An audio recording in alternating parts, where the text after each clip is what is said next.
15th March Sunday. சந்தேகத்தை வெல்லுதல். விசுவாசிக்கிறேன் ஆண்டவரே, என் அவிவிசுவாசம் நீங்கும்படி உதவி செய்யும் என்று கண்ணீரோடு சத்தமிட்டு சொன்னான். மார்க்கு 9:24. சந்தேகம் அப்படின்றது நம்ம வாழ்ற வாழ்க்கையில எல்லாருக்கும் ஏற்கக்கூடிய ஒரு இயல்பான ஒன்றாகும். அதாவது நாம ஒரு காரியத்தை கடவுள்கிட்ட நம்ம கேட்கும்போது, இது நடக்குமா, இது நடக்காதா, இது கிடைக்குமா கிடைக்காதான்ற ஒரு சந்தேகம் நமக்கு இருந்துட்டே இருக்கும். ஆனா தேவன் நம்மகிட்ட என்ன எதிர்பார்க்கிறாரு அப்படின்னு சொன்னா, நம்மளோட தேவைகளை, நம்மளோட குறைகளை அவர்கிட்ட ஜெபத்தின் மூலமா நம்ம தெரிவிக்கணும் அப்படின்னு சொல்லிட்டு தான் அவர் ஆசைப்படுறாரு. அதுக்கு தான் நம்மளை அழைக்கிறாரு.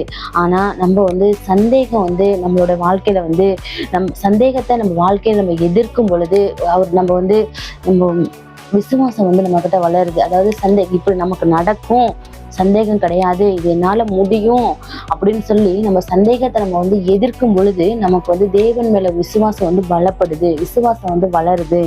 ஜெபம். விசுவாசத்தின் தேவனே, இன்று நாங்கள் சந்தேகம் மற்றும் நிச்சயமற்ற வாழ்க்கை இவைகளை விசுவாசத்தின் மூலம் வெல்ல கிருபை தாரும். ஆமென். Happy Sunday.